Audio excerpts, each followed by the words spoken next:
Okay. At this point, we will say, if you have your copy of your book, get your copy of your book. If you're just going to be, listening or what have you, get whatever you need. Everybody relax, cozy up, prepare. We are on the final book. We have made it. Modern Greek pagans hate the stupid jetpack, as they should. As they should, it's frankly offensive. But yes, we're on the final book, guys. We have made it to book 24 of the Odyssey. Peace. We have done it all. We have gone on the Nostos. We have done all the adventures. We've hung out with the Phaeacians. We've gone to visit Greek kings. We have had trash day and cleaned house. We've had the big reunion. We have done so much. And there's really only one thing, well, a couple things left to do, but one of those big ones is we do have to go see Laertes.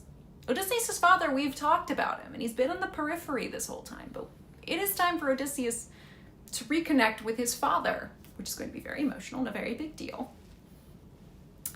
And we will also have to deal with the parents, the families of the suitors, who are all going to be big mad that their sons were killed, even though their sons frankly deserved it. They're still going to be big mad. Some of them may not have had spares. That's always the joke. You need an heir and a spare. Some of them may not have had spares. Some of them may have been killed with their sons. Whoops. But it's important. So we have a couple, as I said, we got some loose ends to tie up. We've got to put a nice bow on it.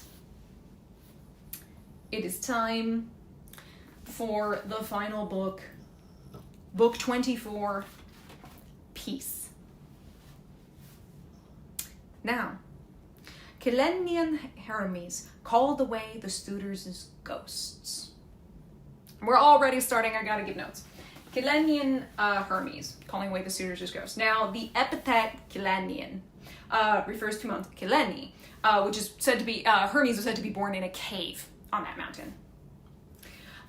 There is also a naiad, a particular nymph, who has the same name, Cyllene, who's actually the personification of that same mountain. We've talked about this before, how the river Styx is both Styx, the goddess, but also the river.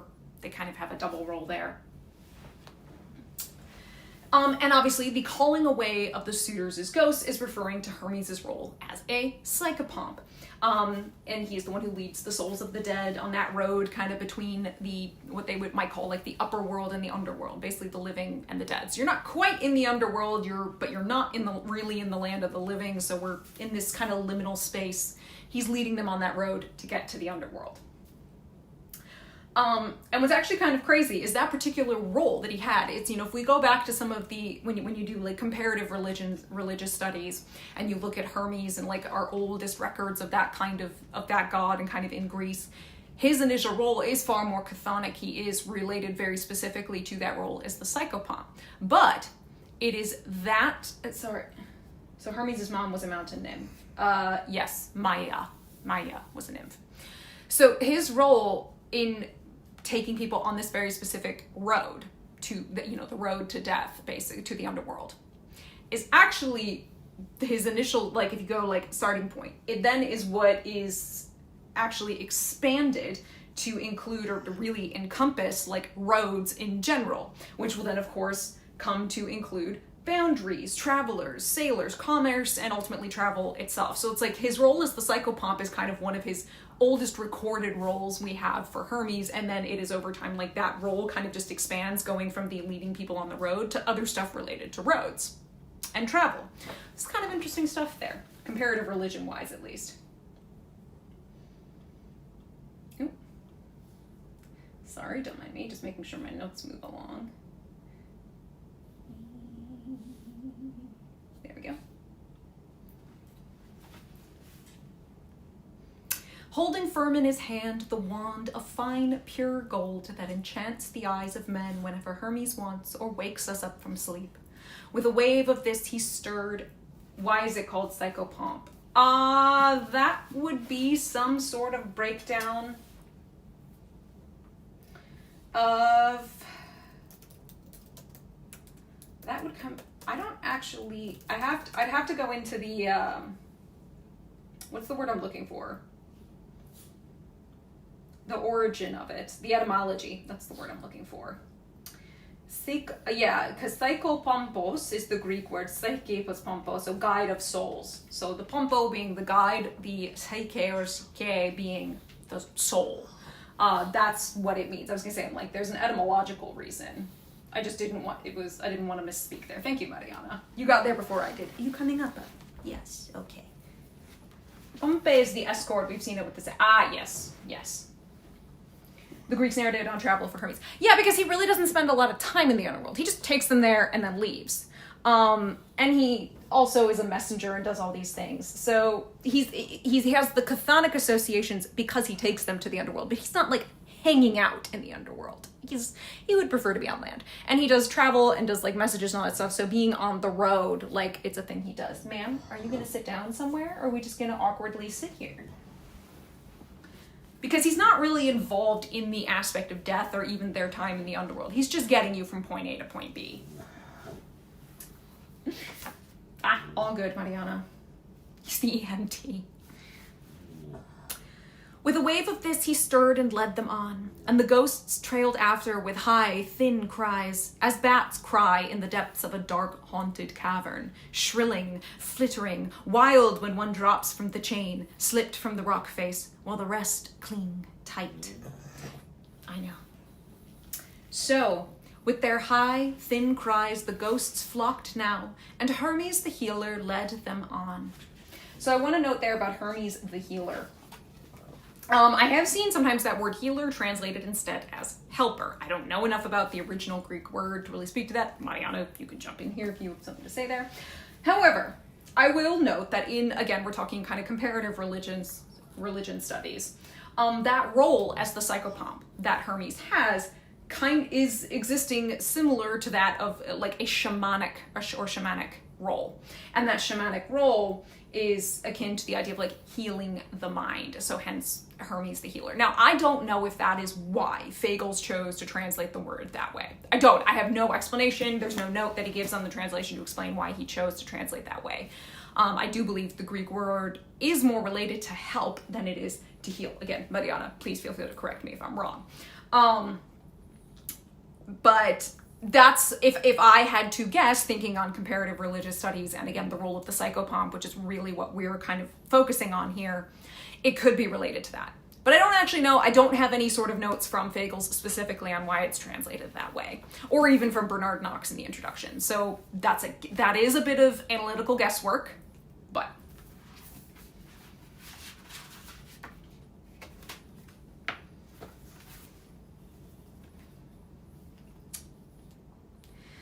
And down the akitata is both akakos, not bad to good, and akemai, which is to heal. Okay, so make better, basically. So help or heal. Okay, that makes sense.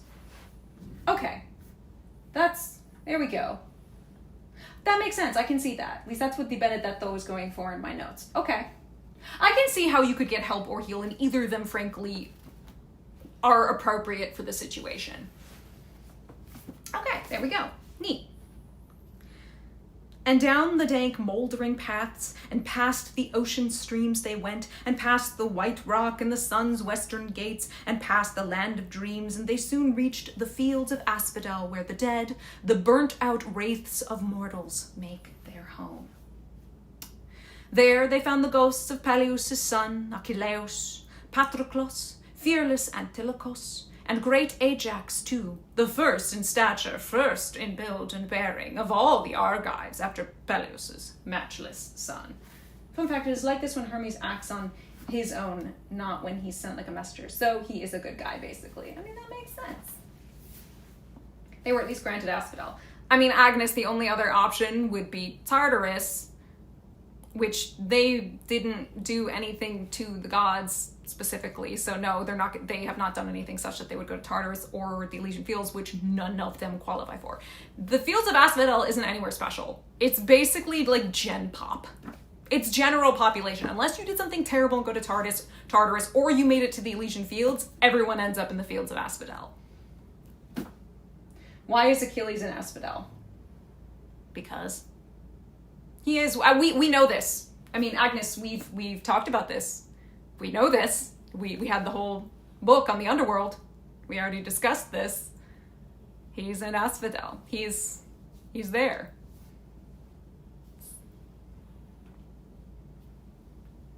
And they can see him. He may not be in the fields of Asphodel, but they were average. Not really mediocre. They were just, like, as a soul, average. They're not special. Achilles isn't even all that to be aged. I mean, no, we do, sadly, as much as it pains me to say it, we have to give Achilles his props. Now, whether or not people who make the Elysian Fields can, like, go from the Elysian Fields or Elysium back to Asphodel and back and forth, I don't actually know. Could be possible. I'm not entirely sure. It's a possibility, but so it goes. I mean, yeah, they're boring. I mean, they're Gen Pop. It's basically everyone goes here unless you fucked up that bad and you're in Tartarus, or you somehow qualified for the Elysian Fields. Other than that, everybody's in Asphodel. Oh yeah, Tartarus is, like, you cannot equate Tartarus to the idea of hell. It's way more particular. It'd be like going straight to the 9th circle of hell. Like, there's no circles 1 to 8. It's just drop into the 9th circle, or you didn't go there at all.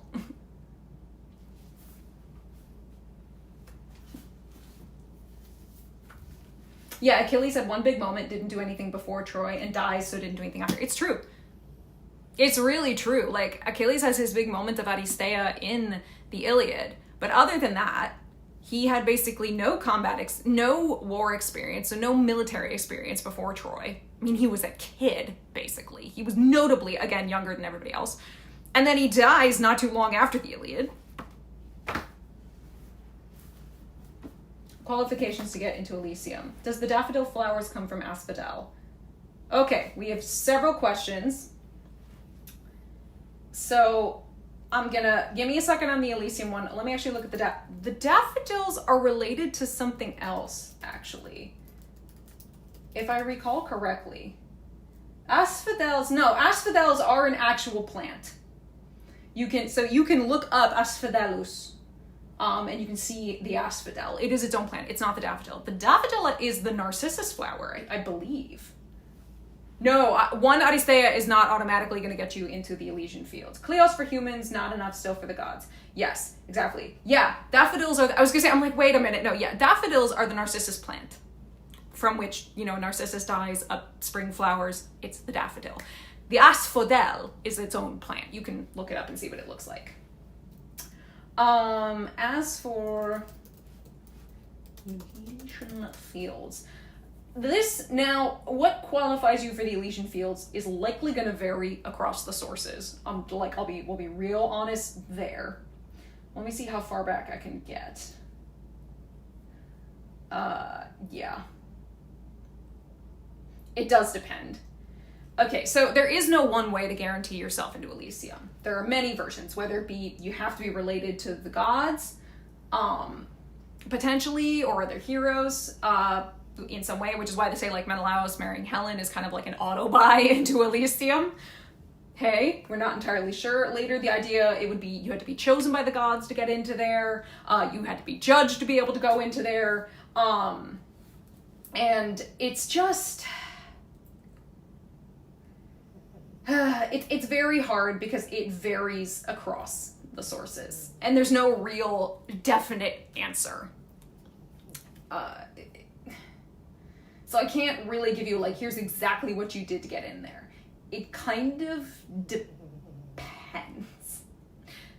And even, again, there's no, like, here's the checklist you go off of.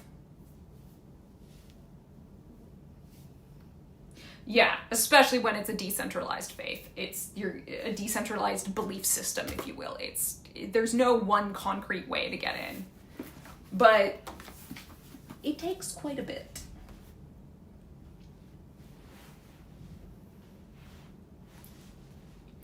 Anyway, Spheres of Asphodel with the okay. We found Great Ajax 2. Excuse me. They had grouped around Achilles, and Achilles is Achilles. I have a tendency to sometimes say Achilleos because that was a translation that I studied, and it's just because I think of how the word breaks down. So sorry if that throws anybody off. We are talking about Achilles. They grouped around Achilles' ghost, and now the shade of Atreus' son, Agamemnon, marched toward them, fraught with grief and flanked by all his comrades, troops of his men-at-arms, who died beside him, who met their fate in Lord Aegisthus' halls. Achilles' ghost was first to meet him. Agamemnon, you were the one we thought of all our fighting princes, Zeus, who loves the lightning, favored most. All your days, because you commanded such a powerful host of men on the fields of Troy, where we Achaeans suffered, as if you did not add to those sufferings, Achilles. Flick him across the face. That's where I want to play that game in Korea, where it's just like you flick a finger or something across his face, I'm gonna just smack that child. Sorry, he annoys me. But you were doomed to encounter fate so early. You too, yet no one born escapes its deadly force. If only you had died your death in the full flush of the glory you had mastered, died on Trojan soil, then all united Achaea would have raised your tomb, and you'd have won your son great fame for years to come. Not so. You were fated to die a wretched death. Yeah, pot meat kettle. It's true. And so this gives us insight here, kind of into the view of, again, the idea of the Greek hero. If we follow a friend of the show, Gregory Nadja, Greek hero in 24 Hours, they are always chasing the perfect death. Agamemnon didn't get that perfect death. If he had died in battle at Troy, as Achilles is saying, yo, we'd have raised you up a grand tomb. That would have been such kleos that your son could have carried forward. But we also know this is the cursed house of Atreus. There was no way it was going to happen for him. And it takes Orestes breaking the curse through murder and then being essentially ritually cleansed to finally kind of end it, but also that bloodline just sort of kind of dies out. Is this trash talking? If so, why? Depends on how you read it. You could read this as Achilles being quite sincere. I mean, he's being honest. He's saying, look, you were the guy who was the guy. Like, you were the most powerful king, you were the head honcho, you were the big cojones, like, you had the most social standing of everybody there. You were everyone's superior when it came to the Greek society and social standing. Sad. It is kind of sad, because what he's saying is, you had everything. You were the guy we all looked to and said, that is the most powerful living man alive. And if he had died at Troy, his reputation would have been that of this incredible king who had all this kleos. He would have gotten even more glory in having this incredible, what they would believe is a glorious death on the battlefield. Oh my God, it would have been this never-ending story. But instead he goes home and is murdered by his wife and her lover in this horrible, sneaky way. And it's not a good death. And it's like, we thought you were going to be the one who's going to have the glory. Remember, Achilles died before Agamemnon. He's rather like Odysseus, probably shocked when Agamemnon rolls up and they're like, what are you doing here? Like, I'm sorry, like, how long has it actually been? We were rooting for you. It's not quite that, but you could also potentially maybe see a bit of that. But I think I read it with a little bit of sass. That's just because Achilles annoys me. I do think he is being actually reasonably sincere. He is saying, like, you know, I died as I did. He got this great, you know, Achilles got a great death in battle. Everybody thought, well, if Agamemnon's going to be died, it's going to be in battle. I mean, this is the war to end all wars, basically. And he didn't. He had this horrible death, and it just, like, it affects his son, which obviously we know through the ODYSSEY, it causes a lot of problems. The blood never ends. But for me, you also have to look at it and go, it's the curse of the house of Atreus. They are a tainted bloodline going all the way back to Tantalus and Pelops. It's just a tainted bloodline. They just have a habit of doing things that are pretty horrid and dying in bad ways. Their reunion, actually, I mean, the reunion was like this. It was likely very sad, confusing even. Achilles again was like, why do you not look old? Like, what are you doing here? I just left. Yes. Guy made some, no, I mean, technically, Agnes, it goes even further back. It goes even further back again to, well, actually, yeah, a guy made sun soup. That is Tantalus and Pelops. I was thinking Atreus with the Estes' sons, but I mean, both apply, sadly.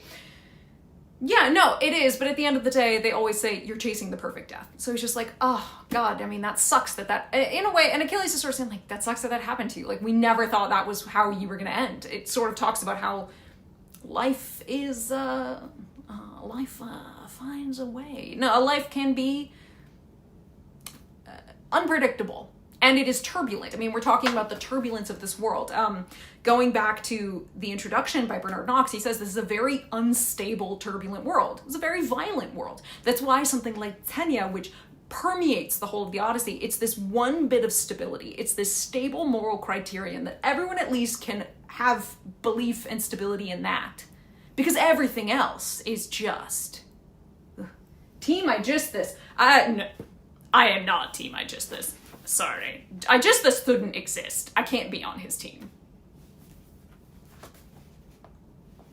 Do you think Agamemnon resents Tantalus for that? Maybe. Maybe not. But you look at it and go, but maybe I can make my own glory. I mean, before he died, he was sitting at the pinnacle of power. Probably wasn't even thinking of it. I mean, likely not. I don't know. Maybe. At least this is why Tenya is important, kids. He's the only one dealing with the House of Atreus the way it's right to deal with. How? He's perpetuating the same violence. This isn't doing anything different. They're murdering each other. It's the same thing. I mean, the line ultimately is all about just killing each other. That's the stain of the House of Atreus, is murdering each other. This perpetuates that. How is he dealing with it the right way? Orestes then ends up having to, murders his mother and then does the proper thing, which is go and ritually cleanse himself throughout all of this. He's killed by Achilles the Visitor on a battlefield. There's not, whether or not or Asphodel. Being killed on a battlefield does not equate whether you go to the Elysian Fields or not. Whether or not you die on a battlefield doesn't matter. Hector is likely in the fields of Asphodel. If I had to guess, he's likely in the fields of Asphodel. So far as I know, I don't think I've ever read a record of him going to the Elysian Fields. I mean, unless that's in Virgil and I'm just blissfully forgetting, but also Virgil I just ignore because that's Roman myth. Ending the bloodline would deal with it. But he doesn't, because they forget about Orestes. A bloody Ouroboros. They really are. Yeah, they consume themselves. That is very much what they are.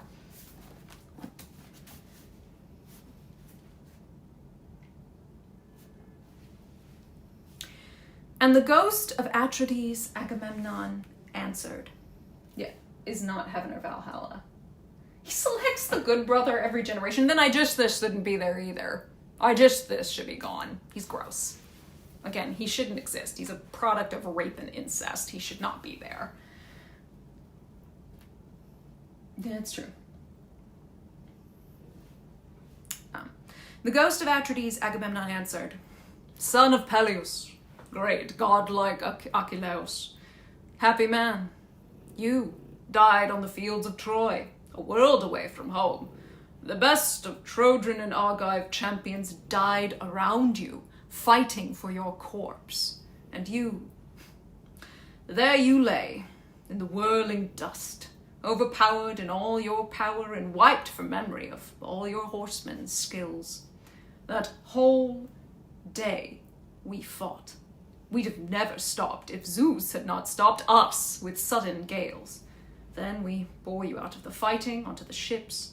We laid you down on a litter, cleansed your handsome flesh with warm water and soothing oils, and round your body troops of Danaans wept hot tears and cut their locks. Hearing the news, your mother, Thetis, rose from the sea, immortal sea nymphs in her wake, and a strange, unearthly cry came throbbing over the ocean.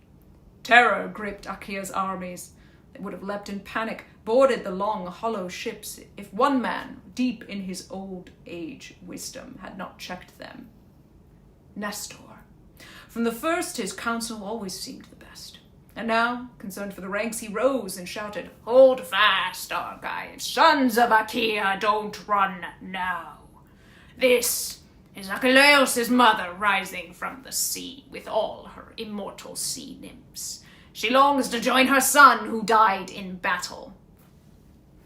That stopped our panicked forces in their tracks, as the old men of the sea's daughters gathered round you, wailing, heartsick, dressed you in ambrosial, deathless robes, and the muses, 9 in all, voice to voice. What is the kind of helicopter that can land on water too? Thetis, yes, exactly. Voice to voice in choirs, their vibrant music rising raised your dirge. Not one soldier would you have seen dry-eyed. The muses' song so pierced us to the heart. For 17 days, unbroken days and nights, we mourned you, immortal gods and mortal men. At the 18th dawn we gave you to the flames, and slaughtered about your body droves of fat sheep and shambling long-horned cattle, and you were burned in the garments of the gods, and laved with soothing oils, and honey running sweet. And a long cortege of Argive heroes paraded in review, in battle armor round your blazing pyre, men in chariots, men on foot. A resounding roar went up, and once the god of fire had burned your corpse to ash, at first light we gathered your white bones, Achilles, cured them in strong, neat wine and seasoned oils. Your mother gave us a gold 2-handled urn, a gift from Dionysus, she said, a masterwork of the famous smith, the god of fire. Your white bones rest in that, my brilliant Achilles, mixed with the bones of dead Patroclus, Menoetius' son, apart from those of Antilochus, whom you treasured more than all other comrades once Patroclus died. Over your bones we reared a grand, noble tomb, devoted veterans all, Achaea's combat forces. High on its jutting headland over the Hellespont's broad reach, a landmark glimpsed from far out at sea by men of our own day, and men of days to come. And then your mother, begging the gods for priceless trophies, set them out in the ring for all our champions. You in your day have witnessed funeral games for many heroes, games to honor the deaths of kings. When young men cinch their belts, tense to win some prize. But if you'd laid eyes on these, it would have thrilled your heart. Magnificent trophies the goddess, glistening-footed Thetis, held out in your honor. You were dear to the gods. Was it a direct disposition of Achilles, or was it Patroclus' wish to be buried together? I can't remember. Hold on.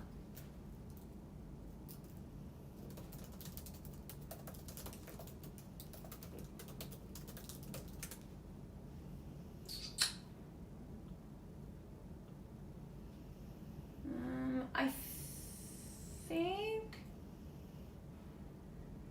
it's Patroclus, I think. Yeah, in the Iliad, he has like that dream of Patroclus' ghost who says like, yeah, it's a dream. No, it's Achilles. It's Patroclus. It's in a dream he has of Patroclus' ghost.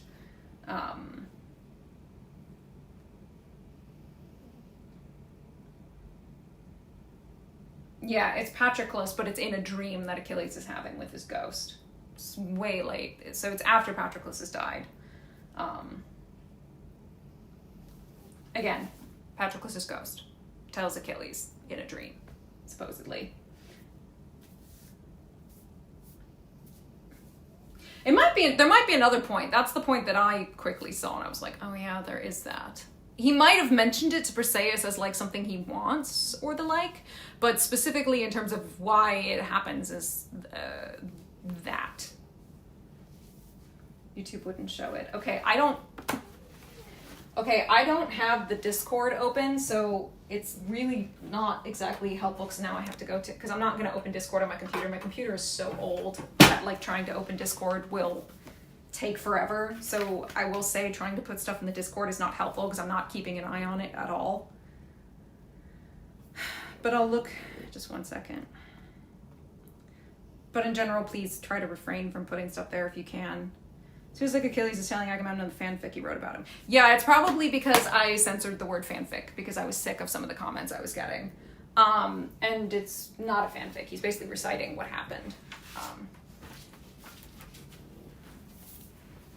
Okay, I can see Game Wizard's version. I don't know why yours couldn't, Clover. But it's not fanfic. We're pretty much hearing exactly basically what happened.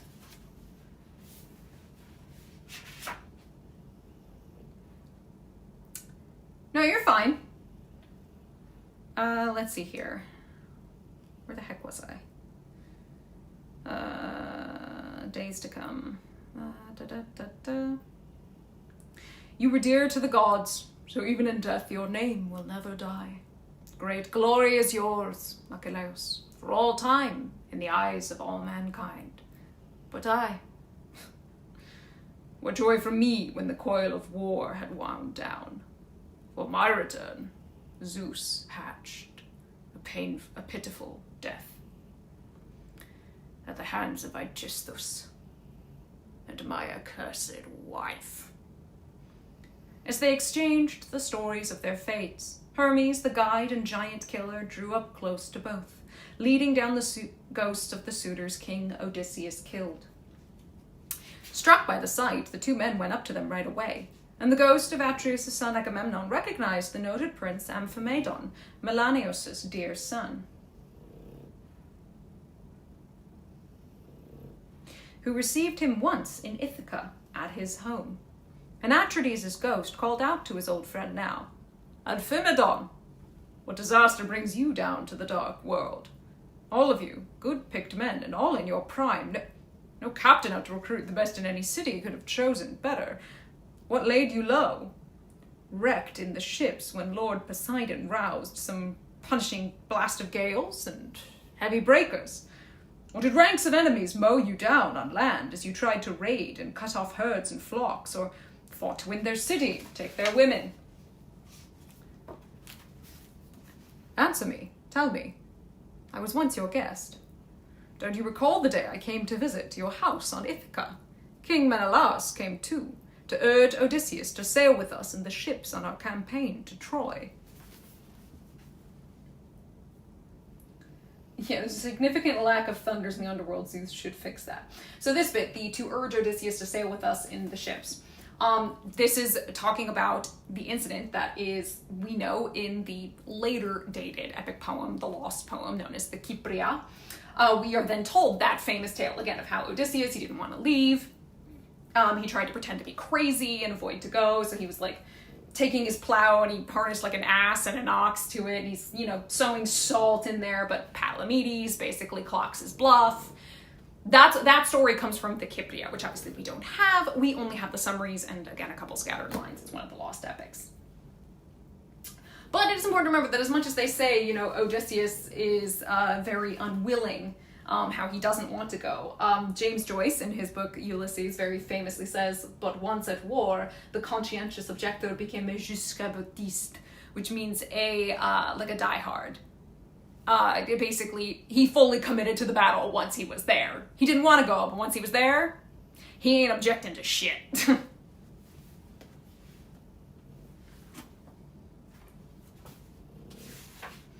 It's like son of who? Menelaus. Menelaus, not Menelaus. Menelaus. That's who Amphimedon is. Yes, Amphimedon and the rest. Tell Agamemnon how you died. Yeah, exactly. Odysseus didn't want to, but once he was there, 110% commitment to the bit. He's there. He's like, well, I'm here. I'm gonna do my job. I'm gonna get my Cleos, I'm gonna get my glory, I'm gonna come back with some good loot for me and all these people who I brought with me. Raising out of the sea was not hyperbole. Oh no, Thetis is a sea nymph. Thetis is a sea nymph. It is very common that she would come out of the sea.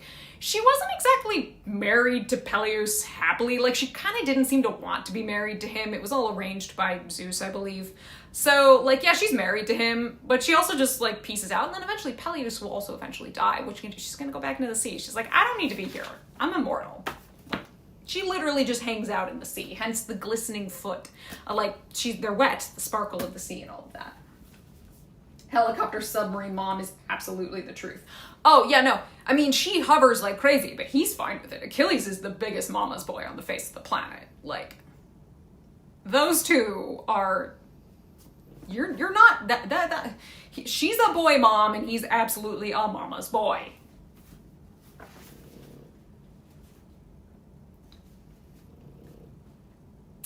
And the long, slow voyage, crossing, divine nepotism at its finest is true.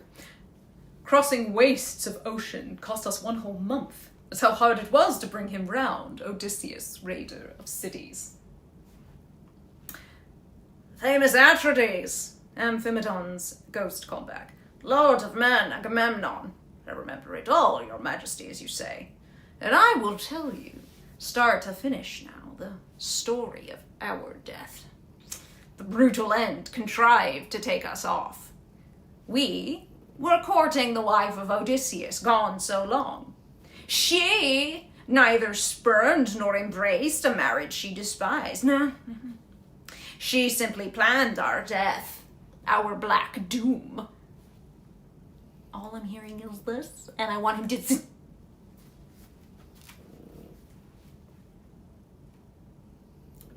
This was her latest masterpiece of guile. She set up a great loom in the royal halls, and she began to weave. And so no, she didn't. She wanted you to... I know, it's like, how many times did we need to say no and get the fuck out? Like, ugh, this guy. Fuck Amphimedon. As we say to fuck all the suitors, they suck. She began to weave, and the weaving fine spun the yarns endless, and she would lead us on. Young men, my suitors, now that King Odysseus is no more, go slowly, keen as you are to marry me until I can finish up this web. So my weaving won't all fray and come to nothing. This is a shroud for old lordly Laertes for that day, when the deadly fate that lays us out at last will take him down. I dread the shame my countrywomen would heap upon me, yes, if a man of such wealth should lie in state without a shroud for cover. Her very words. And despite our pride and passion, we believed her. So, by day she'd weave her great and growing web. By night, the light of torches set beside her, she would unravel all she'd done. 3 whole... Oh yeah, world's smallest violin.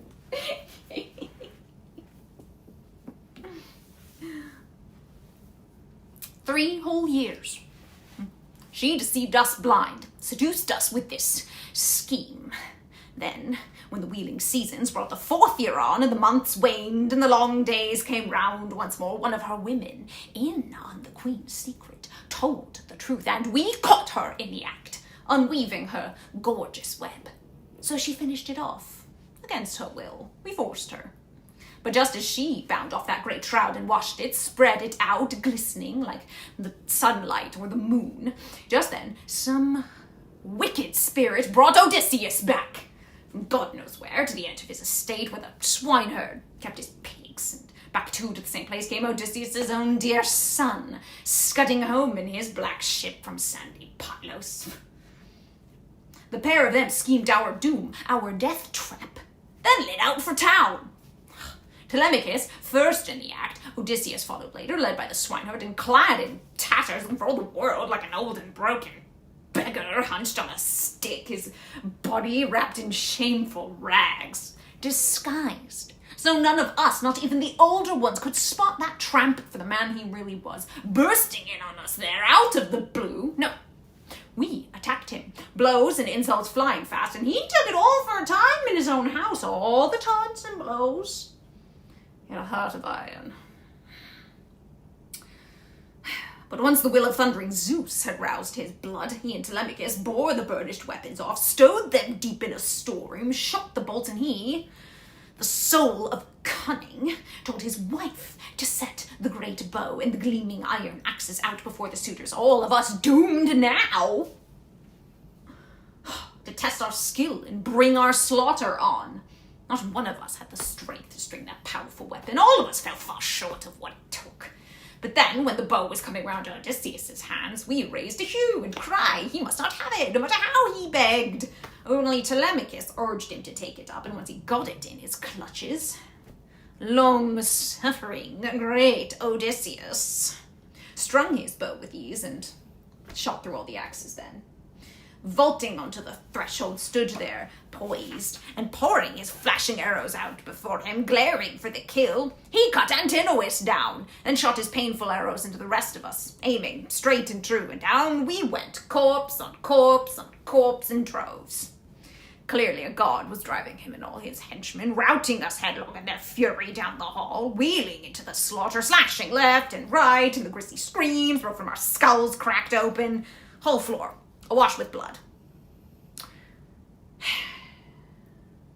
I know, yeah, Odysseus told Penelope to put up a challenge. I love that because it's just like, we know Penelope came up with that idea herself. And Odysseus was like, my wife is so smart.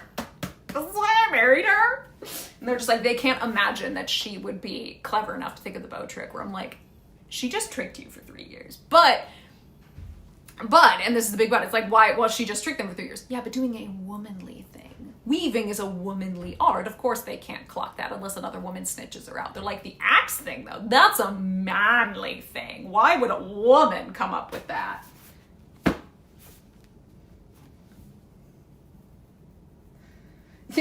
A compensation for making us hear the suitors bullshit even after death. Oh, trust me, you're gonna love Agamemnon's response, because he's hearing all this. You know Agamemnon is like, what the fuck am I listening to? I know. So we died, Agamemnon. Our bodies lie untended even now, strewn in Odysseus' palace. They know nothing yet, the kin in our houses, who might wash our wounds of clotted gore and lay us out and mourn us. These are the solemn honours owed the dead. Happy Odysseus! Agamemnon's ghost cried out, son of Laertes, mastermind. What a fine, faithful wife you won. How good, what good sense resided in your Penelope. How well Achilles' daughter remembered you.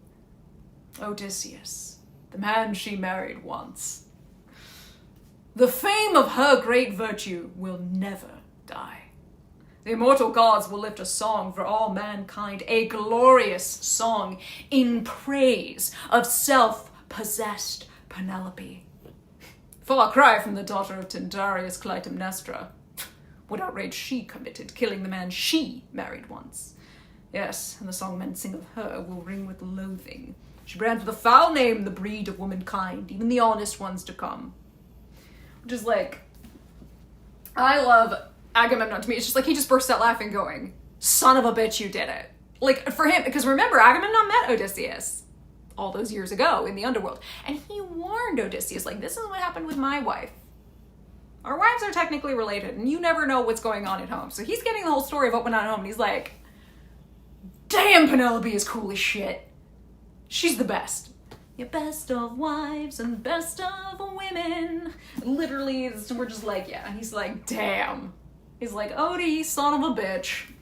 Son of a bitch. You got a good one. That's why I added the laugh before the happy Odysseus. But to me, I can just imagine Agamemnon just kind of bursting into laughter. Because he's just like, son of a bitch, you did it. It all worked out for you. Wait, we're in the underworld. Yeah. We're hanging with the ghosts. The ghosts are here telling each other how they all died. Penelope praise is always fun. We love Penelope's praise, and it is fun.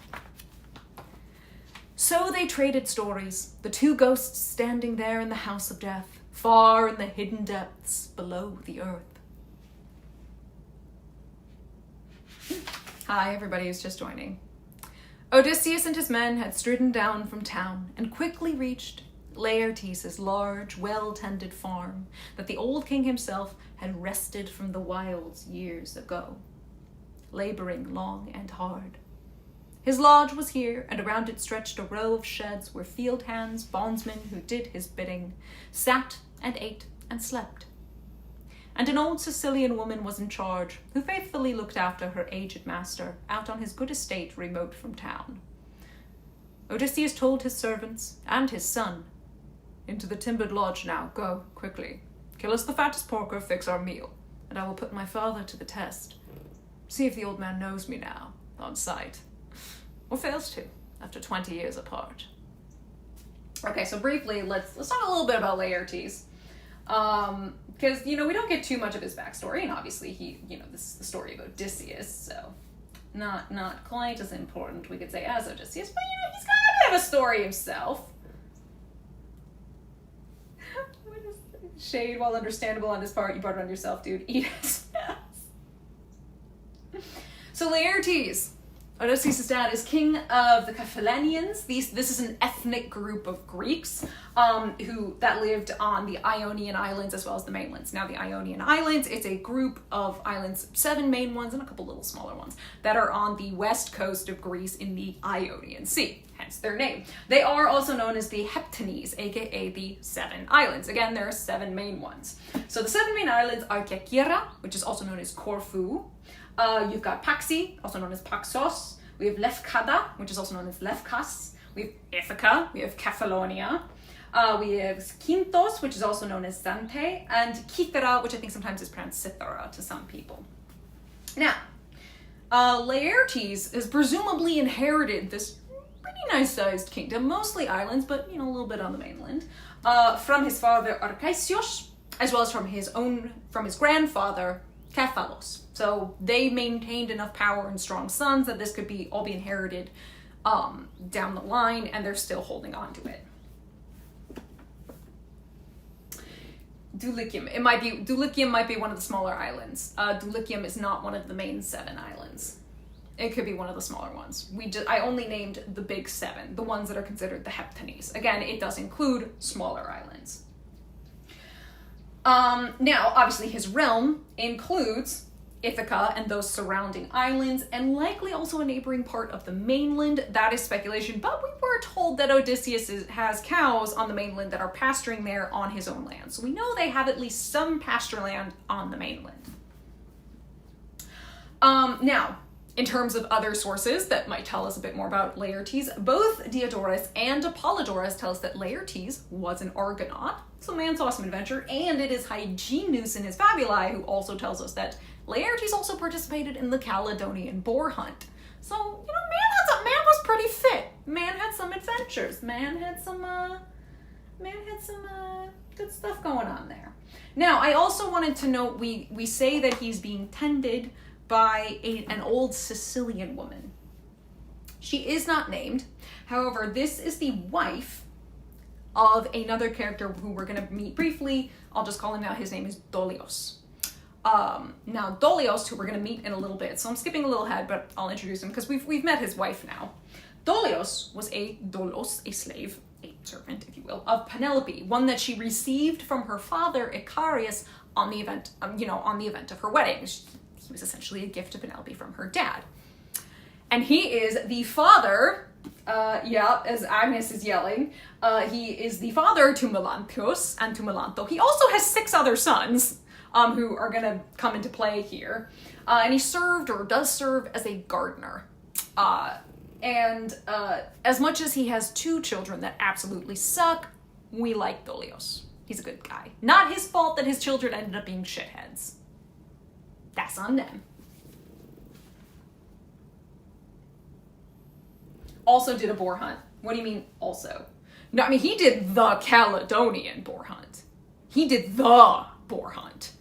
Yes, Odysseus hunted boar with his maternal grandfather, but it wasn't like an organized boar hunt. He was just hunting boar with his grandfather, and he ended up getting injured. This was the Caledonian boar hunt, and Laertes participated in it. Yeah, we like Dolios. Dolios is cool. Even if he sadly had 2 shithead children, he's cool. We like him. We're going to meet him in a bit, and he's cool.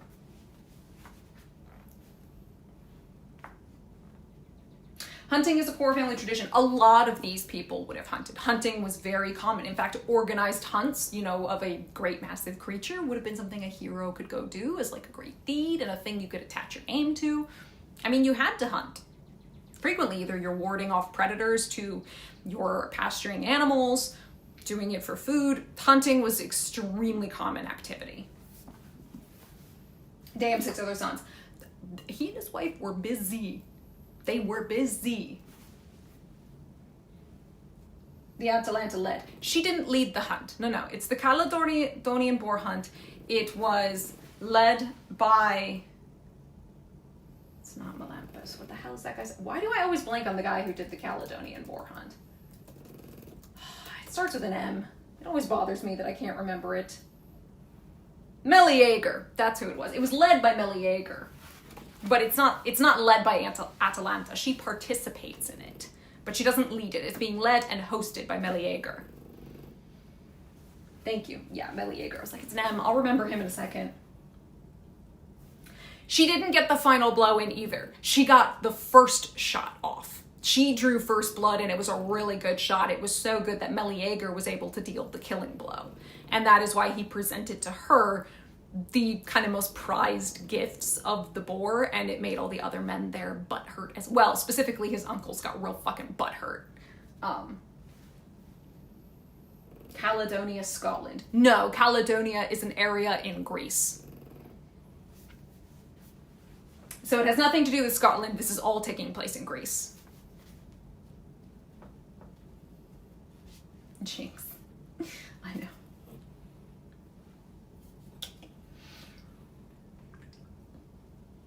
I'd wager that Caledonia in Scotland probably has a like Celtic or Gaelic or something etymological history for its naming. A lot of things can sound really similar, but they'll often either be spelled really differently, they'll have different etymological origins, but similar.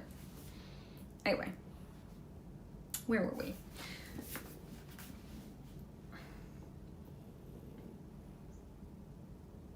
Oh, Ithaca, New York was likely named after Ithaca in Greece, but like they just did it to pick a name.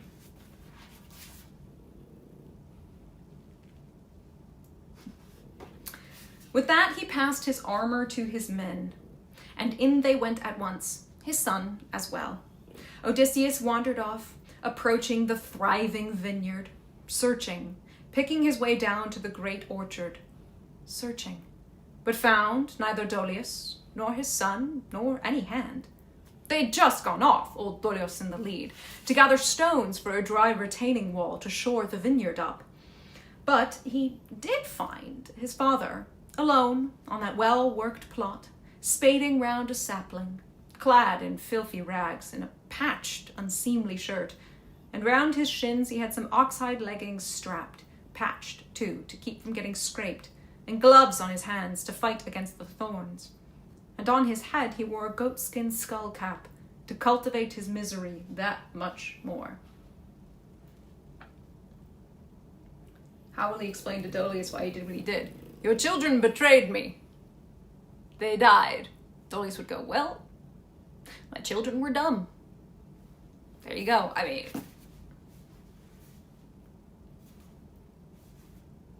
long enduring Odysseus, catching sight of him now, a man worn down with years, his heart racked with sorrows, halted under a branching pear tree, paused, and wept. Kiss and embrace, debating head and heart. What should he do now? Kiss and embrace his father, pour out the long tale, how he made the journey home to native land, or probe him first and test him every way? Torn. Wearing rags is meant to speak to his depression or old age illness? Both. He is very old. He's obviously heartbroken. We know he's fallen into what we would call a depression. He also is just physically kind of frail. He's not doing well. So all of it. It's just saying how, yeah, the internal is being reflected in the external. So I would say both.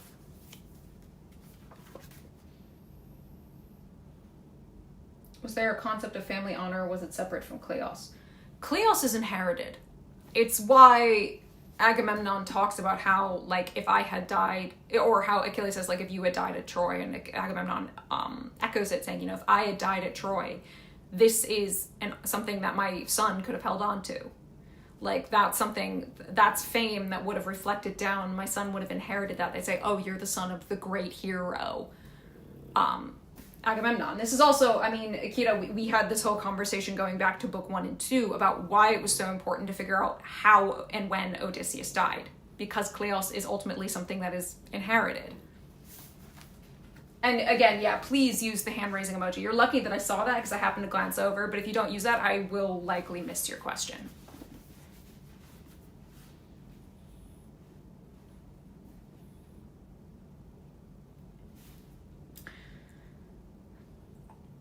Torn, mulling it over, This seemed better. Test the old man first. Reproach him with words that cut him to the core. Convinced, Odysseus went right up to his father. Laertes was digging round the sapling, head bent low, as his famous offspring hovered over him and began. You want no skill, old man, at tending a garden. All's well's kept here.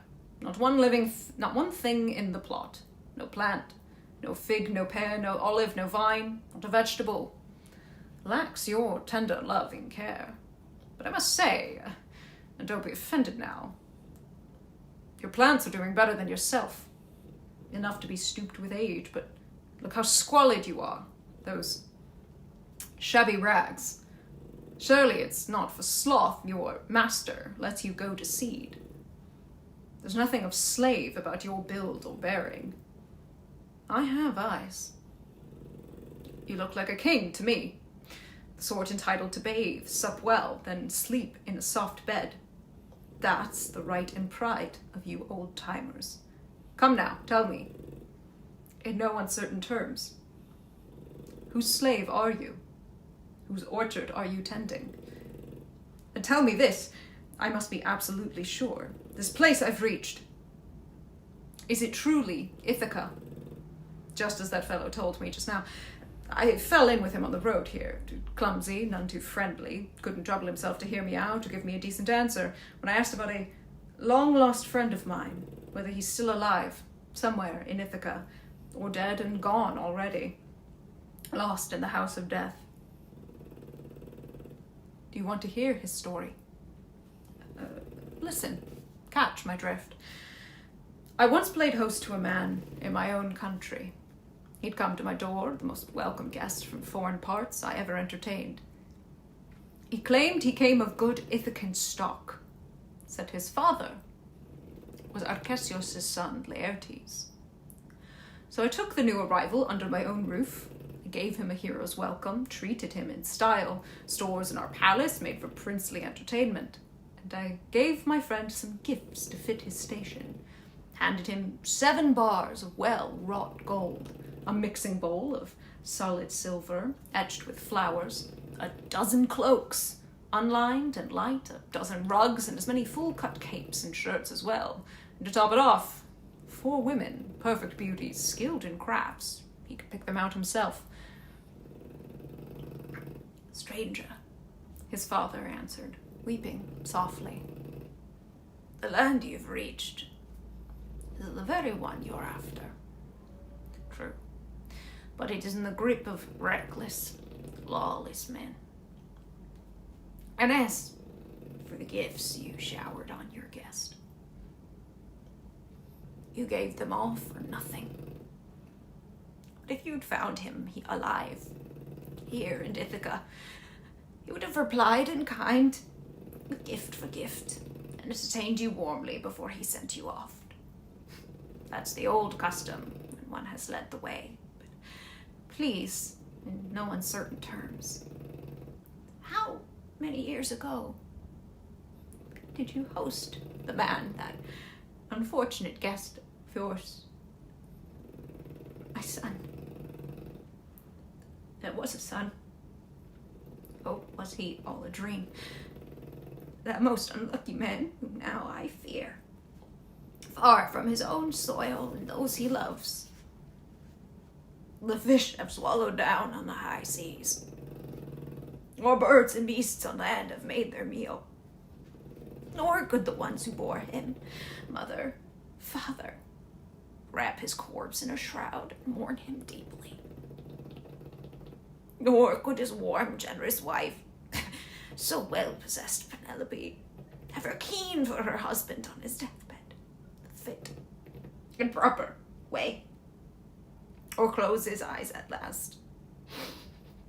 These are the solemn honors owed the dead. But tell me your story, that I'd like to know. Who are you? Where are you? From your city, your parents? Where does the ship lie moored that brought you here, your hardy shipmates too? Or did you arrive as a passenger aboard some stranger's craft, and men who put you ashore and pulled away. The whole tale, the crafty son replied. I'll tell you start to finish. I come from Romer town. My home's a famous place. My father's unsparing, son of old King Pain, and my name's Man of Strife. So this bit where he's saying, I come from Romer town, unsparing, King Pain, my name's Man of Strife, these are all puns that are playing upon like what his name means, because we talked about back when we had the story of how Odysseus got his name, the long conversation, the etymological conversation, the philological conversation about Odysseus's name and like what it means. So he's trying to kind of hint at his father, being like, have you guessed that it's me? But obviously we know his father is very lost in grief, and he's old and unwell. It's taking him a second. I sailed from Sicily, aye, but some ill wind blew me here off course, much against my will, and my ship lies moored off farmlands far from town. As for Odysseus, well, 5 years have passed since he left my house and put my land behind him. Luckless man. But the birds were good as he launched out, all on the right, and I rejoiced as I sent him off, and he rejoiced in sailing. We had high hopes we'd meet again as guests, as old friends, and trade some shining gifts. Xenia. That's literally, he's talking about Xenia. Meet as guests, meet as friends, trade gifts. Literally Xenia. At those words, a black cloud of grief came shrouding over Laertes, both hands clawing the ground for dirt and grime. He poured it over his grizzled head, sobbing in spasms. Odysseus's heart shuddered. A sudden twinge went shooting up through his nostrils, watching his dear father struggle. He sprang toward him, kissed him, hugged him, crying, Father, I am your son. Myself, the man you're seeking home. After 20 years. On native ground at last. Brain not braining, what was the point of testing his dad? He kind of can't help himself. Now, he is being a little gentler than he was doing with Penelope, because he really does want his dad to know, but it's kind of Odysseus can't help himself. And it's sort of what he does. Like, Odysseus likes to test and trick and tease people. It's what he does. In this case, it's pretty clear he did not quite expect how much his father really has declined. And that's why Laertes' reaction, which is just tragic, is like he drops it all. He's like, I can't do it anymore. I can't do it. Yeah, and the thing is, he's not doing it to be mean. He's not doing it to be malicious. It's kind of just who he is. He's a bit like, he just kind of likes it. In some ways, it's almost like his love language. Like, he just likes to kind of trick and tease and just kind of like a little game. And I'm sure Laertes is, were he in better physical condition, would be very used to it. If there ever was a son, I know it's so hard. Like, this is something that were Laertes not as declined as he is, probably whether or not he could have guessed, would not have had this kind of reaction. But again, we're seeing the effect of trauma. Because not only is like, it's been 20 years, his son went off to war, he's seen the decline of everything, he also lost his wife in the meanwhile. I mean, we know he has declined rapidly.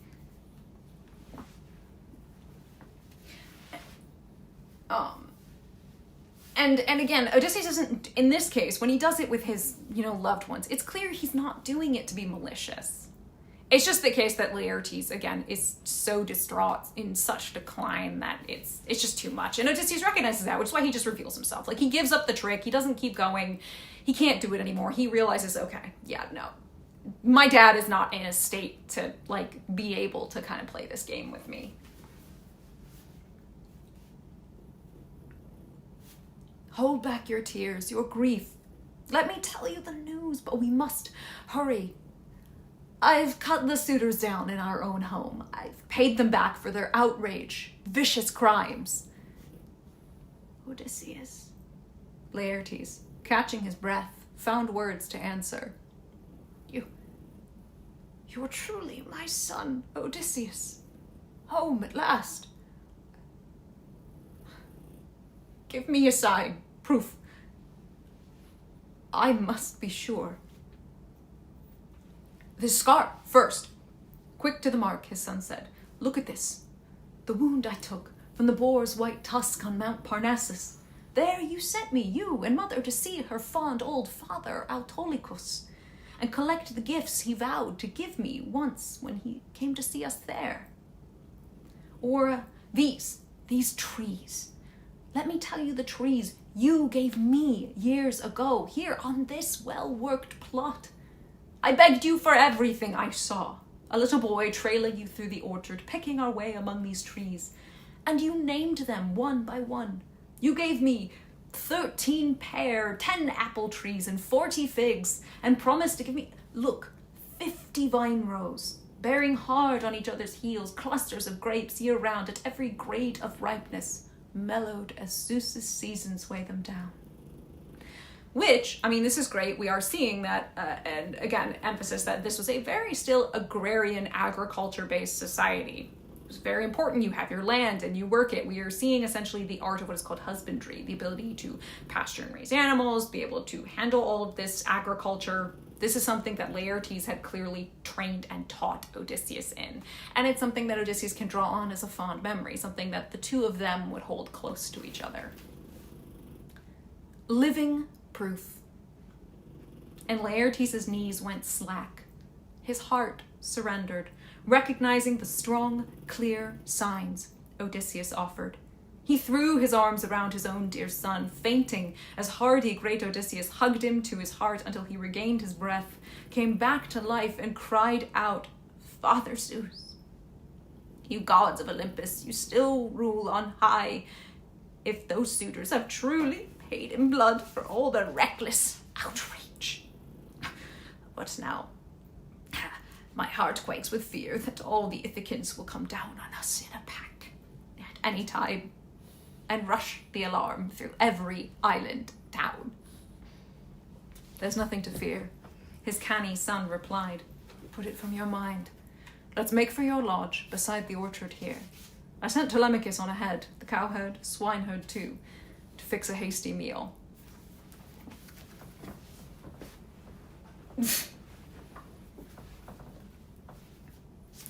So the two went home, confiding all the way, and arriving at the ample timbered lodge, they found Telemachus with the two herdsmen, carving sides of meat and mixing ruddy wine.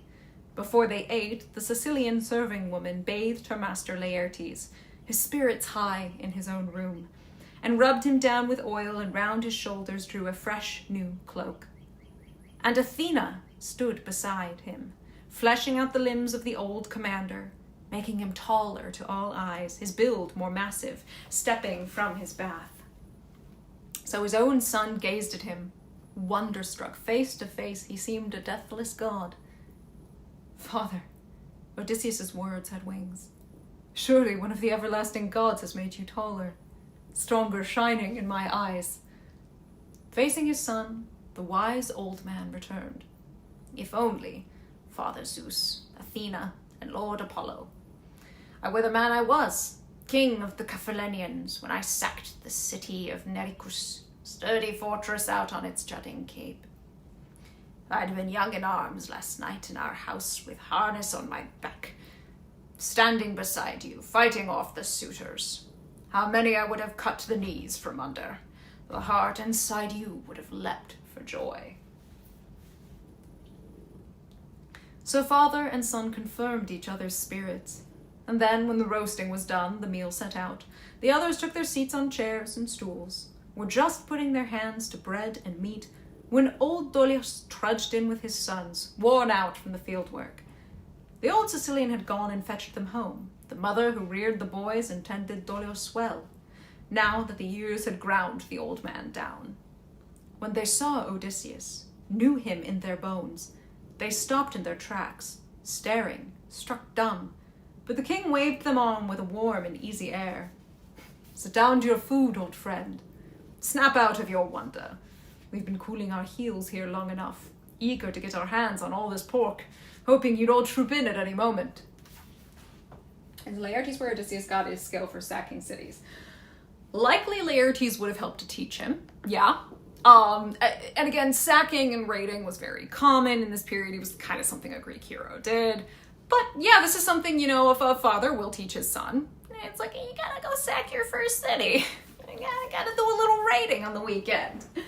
And that's also, I wanted to add one more thing about Dolios, where it's like, how is he going to feel when he hears about Melanthius and Melanthos? Well, Dolios, remember, was loyal to Icarius. So he comes from Sparta with Penelope, so he's 110% loyal to the house of Odysseus. Like, he has no reason to be loyal to the suitors. He's like, I don't fucking know you. So the fact that his children were is probably just like, I don't know them, I disowned them. They don't go here. Melahu? Yeah, don't know them. Don't know them. I cut them off, don't know them.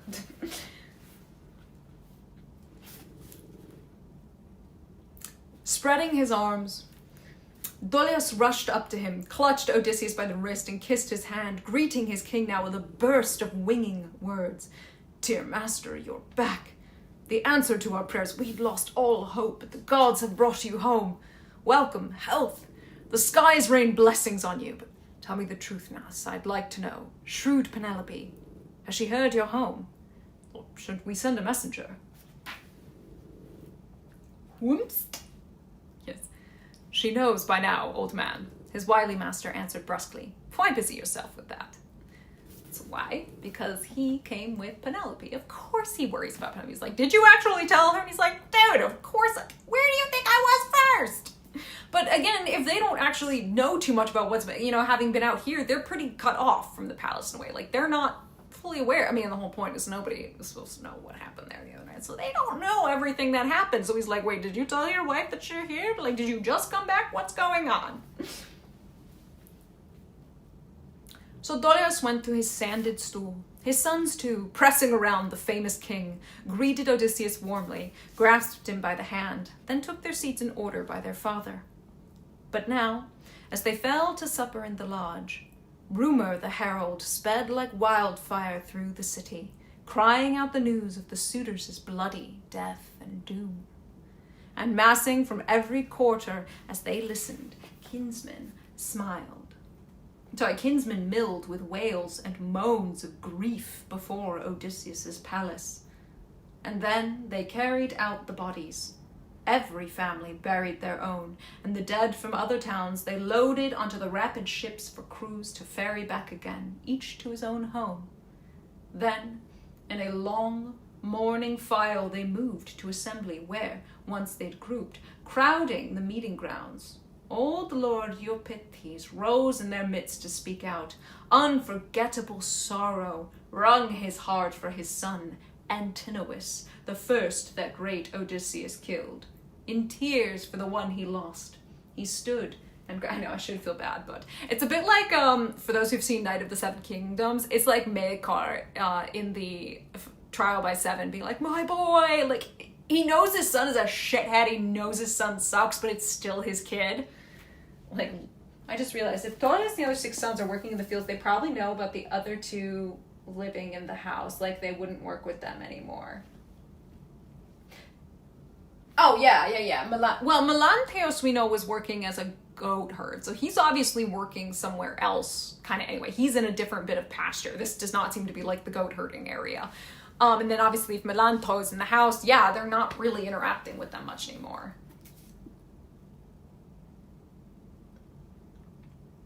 Yeah, they wouldn't have lunches. Like, yeah, exactly. They're clearly not really interacting much anymore.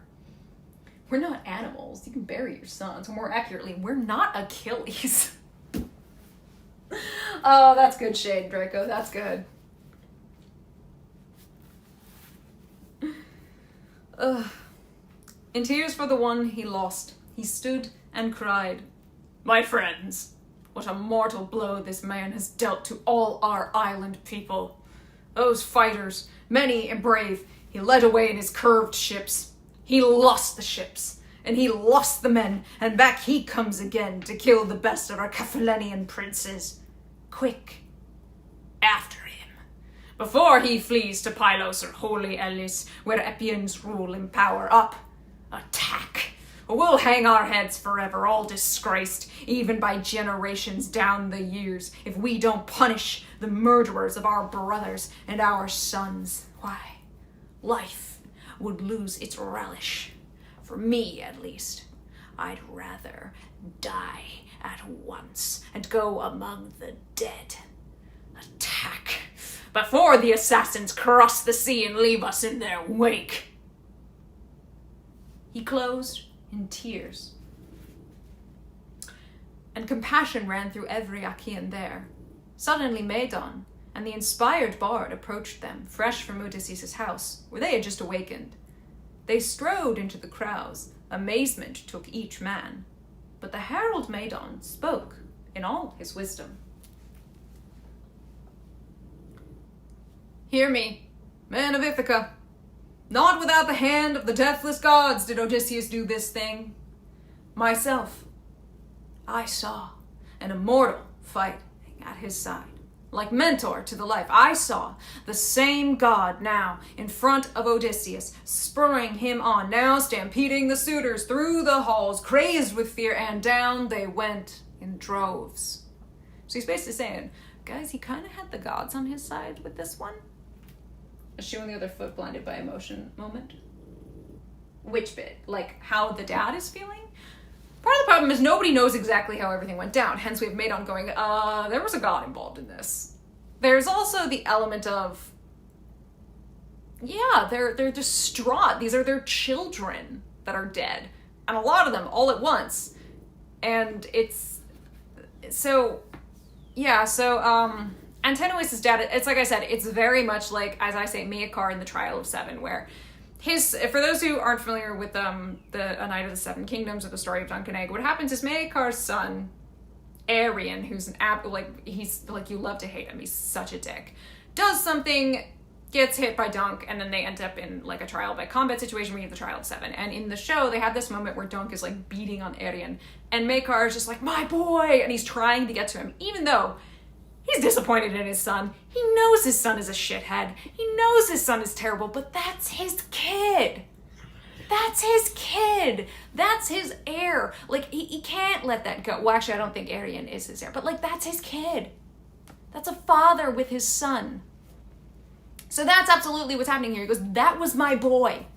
That was my boy he murdered. Like, everything else, like, he can't see past that right now. He's just like, what the fuck? That was my boy. Similarly, you could argue, be like, why couldn't we solve this diplomatically or something? It's like, no, we couldn't. We were so far gone, it was never going to happen. And also, the parents have not been at Odysseus' palace to see everything that was going on. It's likely they don't know just how badly their kids were behaving. Like, yeah, they probably knew it was bad. How bad was it? We don't know how much they were being told. But in this case, it's a father mourning his son. And so he wants revenge for that. Again, blood feuds. They're so much fun, right?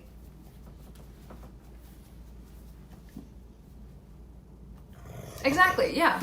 We've seen how Laertes wept at the thought that his son was gone, but he gets the happy reunion. Antinous' dad doesn't. So again, we hate Antinous. He absolutely deserved to die. Fuck him. And as much as I'm like, I feel sympathy for his dad going, yes, you did lose your son. Your son was also the fucking worst. But that's devastating regardless. He loved his son. Right? So for him, it's all about, like, that's my son. How fucking dare you? You killed my boy. Kind of thing. Which is what they're all feeling right now. And the fact that 108 people got killed in one night, I mean, yo, everybody's like, what the fuck?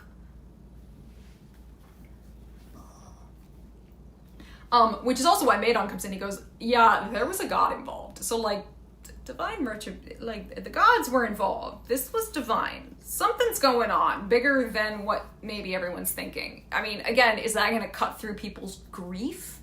Probably not. We've seen the anger that comes out of grief. We literally watched Odysseus get stupid in the Cyclops cave out of trauma and grief. We watched Telemachus lose his head in the killing of the maids because of trauma and grief. Now we're seeing the effect it's having upon 108 families. Grief, pain, trauma, all of it it can make you, and again, one of the stages of grief is anger. It makes you very angry and you're just really not thinking clearly. We're seeing it again, and it's a cycle, which is again part of the whole thing with blood feuds. It's just a cycle of blood that perpetuates itself. Terror gripped them all, their faces ashen white. At last, the old warrior Laertes Mastor's son, who alone could see the days behind and days ahead, rose up and spoke, distraught for each man there. Hear me, men of Ithaca. Hear what I have to say.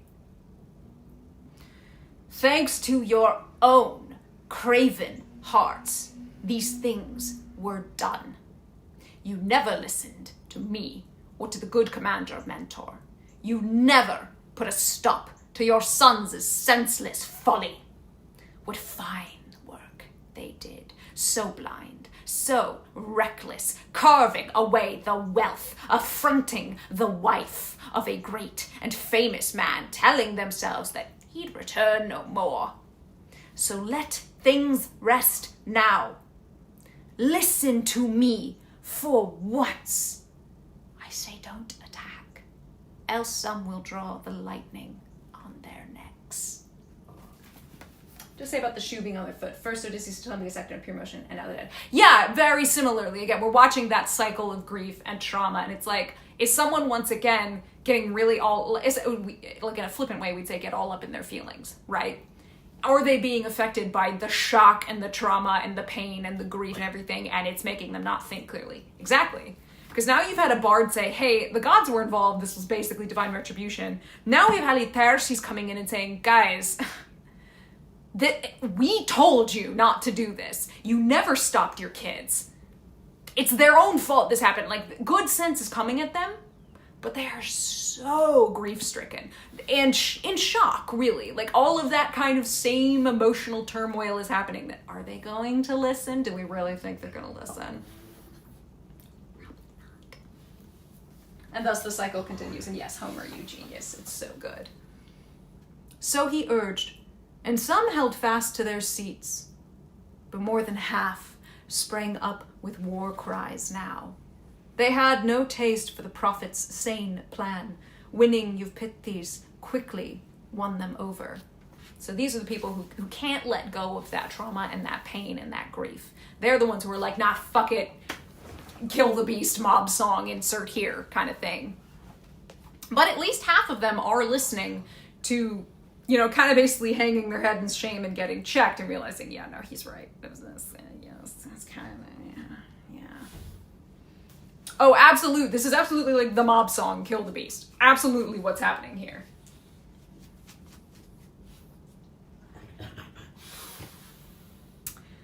They ran for armor, and once they'd harnessed up in burnished bronze, they grouped in ranks before the terraced city. Eupeithes led them on in their foolish, mad campaign, certain he would avenge the slaughter of his son. But the father was not destined to return. He'd meet his death in battle, then and there. Athena at this point made appeals to Zeus. Father, son of Cronos, our high and mighty king, now let me ask you a question. Tell me the secrets hidden in your mind. Will you prolong the pain, the cruel fighting here, or hand down pacts of peace between both sides? My child, Zeus, who marshals the thunderheads, replied. Why do you pry and probe me so intently? Come now. Wasn't the plan your own? You conceived it yourself. Odysseus should return and pay the traitors back. Do as your heart desires, but let me tell you how it should be done. Now that royal Odysseus has taken his revenge, let both sides seal their pacts that he shall reign for life. And let us purge their memories of the bloody slaughter of their brothers and their sons. Let them be friends, devoted as in the old days. Let peace and wealth come cresting through the land. So Zeus decreed, and launched Athena, already poised for action. Down she swept from Olympus's craggy peaks. By then, Odysseus' men had had their fill of hearty fare, and the seasoned captain said, One of you, go outside, see if they're closing in. A son of Dolius snapped to his command, ran to the door, and saw them all too close, and shouted back to Odysseus, They're on top of us! To arms and fast! Up they sprang and strapped themselves in armor, the 3 men with Odysseus, Dolios' 6 sons, Andolios and Laertes clapped on armor too. Hell yeah, old man. Gray as they were. But they would fight if forced. Once they had all harnessed up in burnished bronze, they opened the doors and strode out, Odysseus in the lead. And now, taking the build and voice of Mentor, Zeus's daughter Athena marched right in. The good soldier Odysseus thrilled to see her, turned to his son and said in haste, Telemachus, you'll learn soon enough, as you move up to fight where champions strive to prove themselves the best, not to disgrace your father's line a moment. In battle prowess we've excelled for ages all across the world. Telemachus reassured him, now you'll see if you care to watch, father. Now I'm fired up. Disgrace, you say? I won't disgrace your line. Laertes called out in deep delight. What a day for me, dear gods. What joy. My son and my grandson vying over courage. Laertes, goddess Athena rushed beside him, eyes ablaze. Son of Arcesius, dearest of all my comrades, say a prayer to the bright-eyed girl and Father Zeus. Then brandish your long spear and wing it fast. Athena breathed enormous strength into the old man. He lifted a prayer to mighty Zeus's daughter, brandished his spear a moment, winged it fast, and hit Eupeithes, pierced his bronze-sided helmet that failed to block the bronze point, tearing through. Down. So basically, this man just launched a headshot. Down Eupeithes crashed, his armor clanging against his chest. Odysseus and his gallant son charged straight at the front lines, slashing away with swords, with 2-edged spears, and now they would have killed them all, cut them off from home, if Athena, daughter of storming Zeus, had not cried out in a piercing voice that stopped all fighters cold. Hold back, you men of Ithaca, back from brutal war. Break off. Shed no more blood. Make peace at home at once. So Athena commanded. Terror blanched their faces. They went limp with fear. Weapons slipped from their hands and strewed the ground at the goddess's ringing voice. 2-edged spear cannon. Not sure what you mean, Agnes. They spun. Did Athena have Laertes shoot the first shot to add to the family chaos? No, it's spoilers, Laertes dies at this point. It's his last moment. He gets a last kind of moment of glory, and he gets to die fighting. She gave it to him because it's all the generations now. You know, Telemachus has gotten to kind of deal with his trauma, so has Odysseus. This is Laertes' last moment to be like, okay, now you two kind of get your moment against the people who betrayed your house. He was the last one who didn't get a chance. And yes, it's also father versus father. You know, one father's coming to kill the son, who's to avenge his son. So here's Laertes defending his son. Sons open the slaughter, the fathers close it. Well, say goodbye to the old generation, really even the older generation. They're kind of the long past generation in a way. Although Eupeithes is closer to Odysseus' age than he is to Laertes.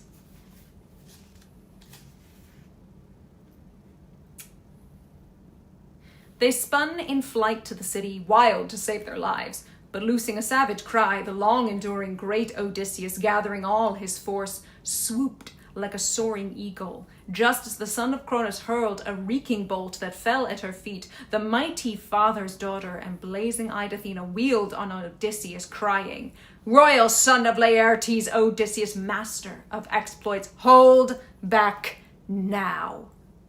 Call a halt to the great leveler war. Don't court the rage of Zeus who rules the world." So she commanded. He obeyed her, glad at heart, and Athena handed down her pacts of peace between both sides for all the years to come. The daughter of Zeus, whose shield is storm and thunder, yes, but the goddess still kept Mentor's build and voice.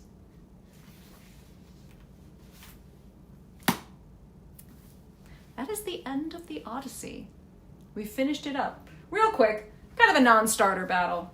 I meant the double-edged spear from Epic to... I don't know what you mean by the double-edged spear from Epic.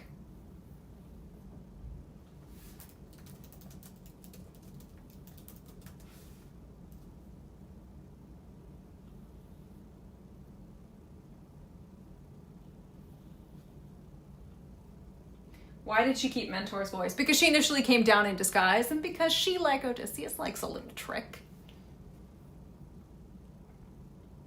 Telemachus' spear. Okay, I don't know what you mean by, like, the double-edged spear turns out to be, like...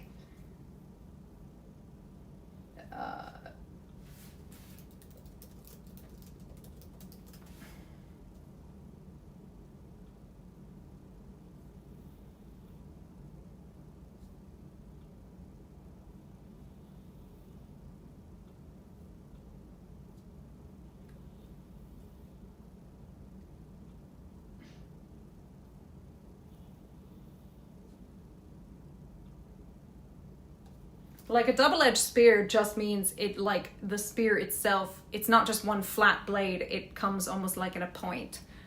It's not like, at least for Bronze Age weaponry. So, like, that's classic Bronze Age weaponry. I don't quite understand what the big deal is. But yes, that's the end of Book 24. Are there any more questions either related to Book 24 or the whole of the Odyssey as we have finished?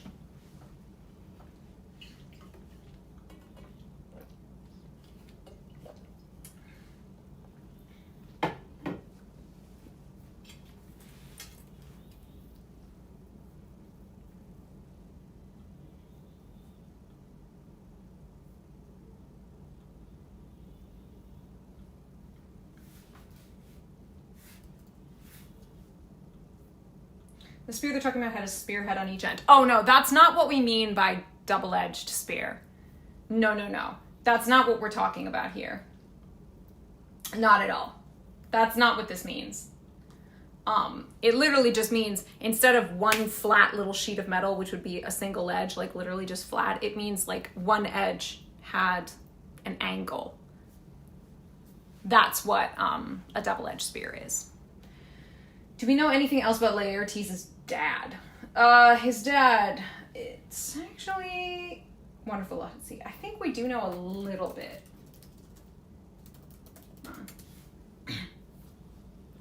But Odysseus, a little bit, but not much. Most of what we know is basically from the Odyssey. There is some scholia that were written on him. Really, that were written on the Odyssey, and they talk about Laertes. Ovid did his own stuff. Aristotle, I think, cites a myth. Which is weird. But it's a lost work by Aristotle, so take it with a grain of salt. Dad was a professional criminal. What?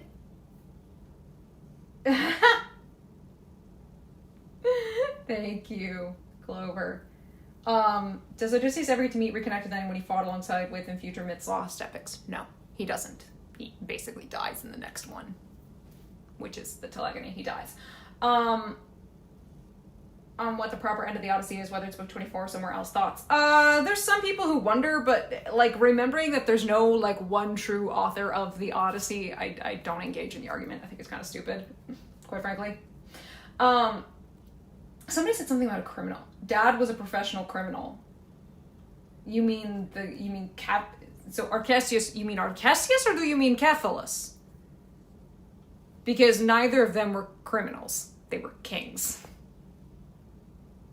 So follow the rabbit. I don't know who you're talking about when you say dad was a professional criminal. Neither Arcesius, sorry, I meant grandfather. No, Cephalus was not. If you're thinking about Autolycus, that's the maternal grandfather. It's not related to Laertes. It's Odysseus' mother.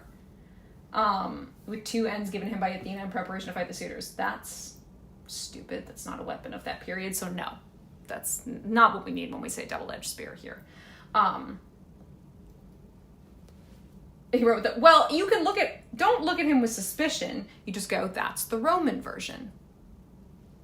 It's just not the Greek myth, it's the Roman myth. That's all it is. So yes. Oh, so the thing that Ovid, really all we know is like the only different arguments are pretty much about like his parentage, Odysseus. So it's, yes, we say he's the son of Cephalus, but there's a Scholia, which Ovid likely also pulls from, where he says actually he's a son of Zeus. And I think, and then Aristotle, I think in his lost work, has something about him like, about Cephalus having sex with a bear. It's really weird. It's really weird. Again, and that's lost. So again, take it all with a grain of salt. But like literally that's kind of what we know. Like we really don't know much of anything about Odysseus and Cephalus. Cephalus I think we might actually probably potentially know a bit more. But Odysseus kind of really doesn't have a lot of mythology associated with him. Ah, thank you, Agnes. Hard stare at Ovid and Virgil. You know what? If we're talking Greek myth, yes, you hard stare at them. When we're talking Roman myth, they're there. Just take them as they are. Just go, they're Roman. And then you have Hyginus, who we have to prepare ourselves for a headache. But so not Odysseus, but Odysseus is then paternal great-grandfather, whose Cephalus has like a whole bunch of stuff related to him, but that's because he's like kind of the beginning of a whole line of people who are related to him.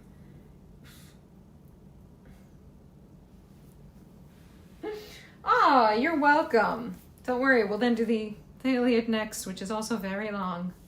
Very long. Lots of names. But yeah, so really about Odysseus, we don't know much of anything other than he was a king. Yeah, he was the king of the Cephallenians, and seems like he did a good job. Nobody really seemed to have any complaints. But yeah, so again, double-edged spear. We're not talking about like two spears on each, like a spear on each end. That's not what we're talking about. It just means the shape of basically the spearhead. That's what they mean, because they also have double-edged swords in that period as well, which is literally, you can see the difference. Basically, there's an angle on each side, so there's different edges of the blade. People a bit gathering and arguing. Yep, exactly. It's very much a good kind of bookend with book one, exactly. And just kind of also drives home the whole, and this is the divine intervention where we need to. Just be glad the ships in the Iliad don't have names, adding further to the minutia killing section. Oh, God. Homer does love full circle moments. We are all about parallels, we're all about echoes, we're all about mirroring situations, and yeah, full circle moments, absolutely. Everything that gets set up in the beginning is meant to be resolved at the end, which is kind of great, actually. That is the major plus side, at least. Is he will do his best not to leave you hanging. Except on whatever the fuck the beef was between Odysseus and Achilles. We will never know what that tea was. Which feels rude. I want that tea.